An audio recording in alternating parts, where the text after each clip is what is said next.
Esas olan zaten organ naklinde kadavradan nakildir. Baktığımız zaman ülkemizde her yapılan nakillerin yaklaşık %25'i ile 30'u kadavradan yapılıyor. %70'i canlıdan yapılıyor ülkemizde. Aslında Avrupa'da tersi geçerlidir. Yani çoğunluk %70 civarında kadavradan yapılması gerekir. Avrupa'da evet. Böyle. Biz daha henüz o kadavradan nakillerdeki yüksek oranı yakalayamadık ama o çaba içerisindeyiz. Bursa zaten bunda malum son 3 yıldır Türkiye birincilik ve Avrupa'nın da birçok ülkesini geçmiş durumda. Evet. Evet. Orada tabii bir bilgi kirliliği var. Az önce de ifade ettiğim gibi bizzat hastanede beyin ölümü gerçekleştikten sonra ailenin rızası alınması gerekir. Çünkü trafik kazasında beyin ölümünün olup olmadığı, beyin ölümü olsa bile o alınacak dokunun ya da organın uygun olup olmadığının bilinmesi lazım. Bu evet. Da ancak hastane şartlarında ilgili uzmanların onayla yapabilecek bir şey. Evet. Az önce de ifade ettim. Her 100 kişiden 20-25 ile 30'u kadavradan, evet. %70'i de canlıdan yapılıyor. Bu rakamlar Bursa'mızda genel anlamda biraz daha yüksek ama Türkiye ortalamasına eşdeğer olarak gidiyor. Evet. 2014 yılında 10.4 seviyesindeydi. 2015 yılında 1 milyon nüfus başına kadavradan verici sayısı olarak 15 PMP değerindeydi. 2016 yılında da hedefimiz 22 gördük Allah'a şükürler olsun. Evet. Tabii Türkiye ortalaması 5-6 seviyesinde. Biz aslında bu işin hikayesi şöyle. Biz bu işe başladığımız zaman 2009 yılında Türkiye ortalaması 3'ler 4'ler seviyesindeyken Bursa 1.9 seviyesindeydi. Yani Türkiye ortalaması çok altındaydı. Evet. Ama o insanların ızdırabını görünce gerçekten organ nakli bekleyen ve nakil olmadan da insanların gerçekten hayatının kurtulamayacağını görünce sürekli o diyalize giren insanların acısını, ızdırabını, yaşamdaki kalitedeki düşüşlerini, çektiği çileleri görünce bunun bir ele alınması gerektiğini ve ciddi bir kampanya dönüştürülmesini istedik ve ekiple beraber 2010 yılından itibaren ciddi kampanyalar yapıldı. Sivil toplum örgütlerine, partilere, gençlik kurullarına, kadın kurullarına, kamu kurum ve kuruluşlarına, askeri alanlara, okullara, camilere gidildi. Biz 2011'den itibaren ciddi bir sıçrama yaşadık. Türkiye ortalamasını yakaladık ama yeterli değildi. Evet. Daha sonra baktık ki vatandaşımızın haklı olarak dini yönde bir takım çekinceler var. Evet. Verdiğiniz organlar nereye gidiyor? Verdiğim organlarla nakledilen kişiler ya haram işlerse ben de harama girebilir miyim diye bir hassasiyetleri vardı. Evet. Haklı vatandaşımızın bu talebini biz haklı gördük. Çünkü vatandaşımızın dini hassasiyetini ciddiye almayan hiçbir projenin yürümesi mümkün değil. Evet. Bir daha bunun altını çizelim. Müslüman bir toplumuz sonuçta.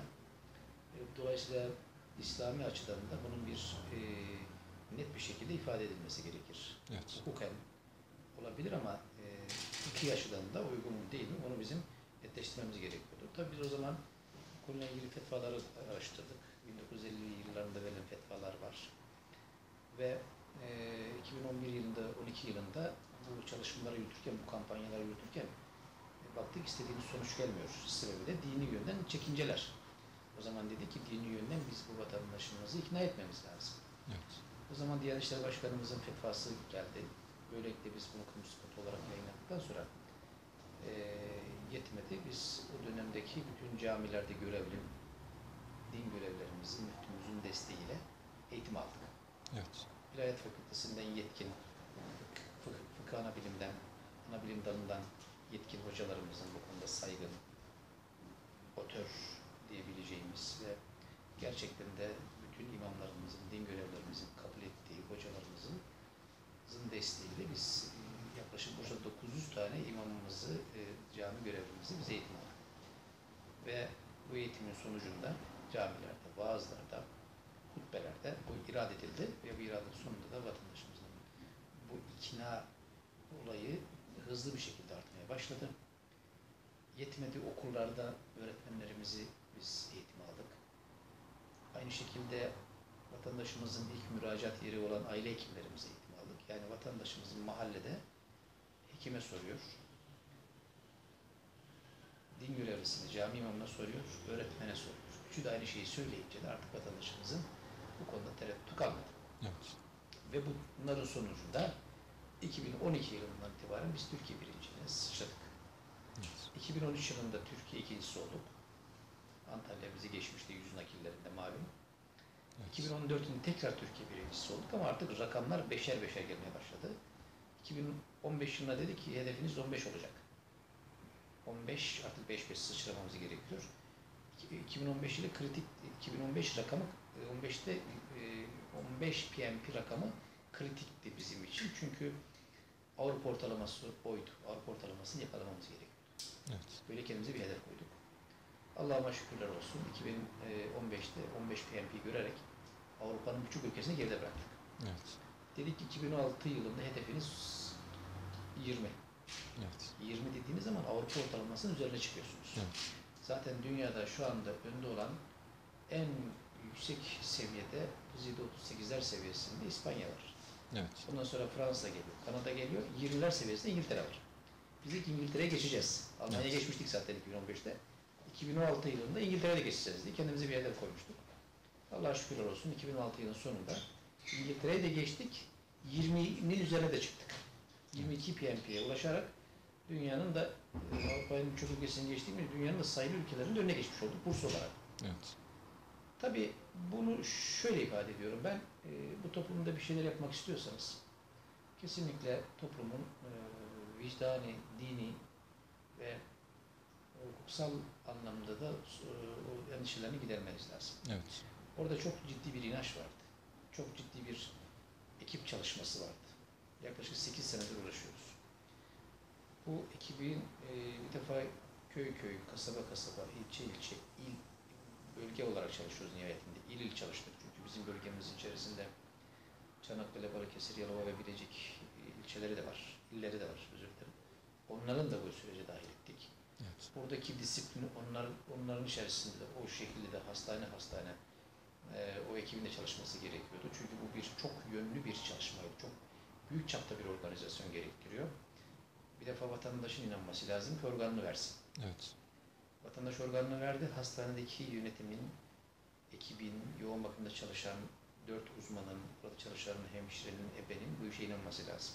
Onların eğitimini tamamladık. Hadi onlar da karar verdi, ikna ettiler. Organı aldınız, bunu hızlı bir şekilde taşımanız lazım, ilgili yere ulaştırmanız lazım. Çünkü bazen oluyor ki Diyarbakır'a gidiyor organ birisi Hakkari'ye gidiyor, birisi İzmir'e gidiyor.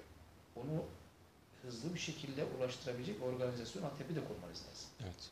Bursa elhamdülillah bunları halletti, kurdu ve bu organizasyon neticesinde bu başarı geldi. Yani tek yönüyle yapacağınız çalışmayla bu işi elde edemezsiniz. Bir defa sağlıkçıların bu işe inanması lazım. Evet. Yetmez İl Sağlık Müdürlüğü olarak iyi bir organizasyon yapmanız lazım. 112'niz, ambulansınız, helikopteriniz bu işin içinde hızlı bir şekilde, etkin bir şekilde, verimli bir şekilde kullanmanız lazım. O da yetmez, vatandaş organ bağışlaması lazım. Evet. Biz bir yandan vatandaşı ikna ederken, o süreçleri yaşarken, bir yandan sivil toplum örgütleri, işte hemşire dernekleri, siyasi partilerin temsilcileriyle uğraşırken onları ikna etmeye çalışıyoruz. Aynı duyarlılık, hassasiyetle sağlıkçılarımızı, hemşirelerimizi, doktorlarımızı, yoğun bakım sorumlu hekimlerimizi, anestezi uzmanlarımızı ikna etmeye çalışıyoruz bölgesel çapta. Bir yandan da 112 organize ediyorsunuz. Evet. Ve bunların hepsi başarıyı getirdi ve biz bu başarıyı bu şekilde inşallah devam ettireceğiz. Bursa sadece organ bağışında değil, birçok nitelikli hizmette elhamdülillah iyi gidiyor. 2023 yılında biz Türkiye'nin sayılı illerinden birisi olmak istiyoruz. Yani biz yatırımlarımızı bu anlamda bitirdik. Bizim temel altyapıda sorunlarımız vardı. Hastanelerimiz eskiydi. Ekonomik ömürlerini tamamlamışlardı. Yangın ve deprem yönetmeliği açısından hazırlamamız gereken, atmamız gereken adımlar vardı. Malum deprem kuşağındayız. Evet. Bütün hastanelerimizi yeniledik. 7-8 senedir bu işle uğraşıyoruz. Biz hastanelerimizi yeniledik. Artık şimdi sıra nitelikli sağlık hizmetlerine gelmişti. Organın adı da bu nitelikli sağlık hizmetlerinden birisiydi.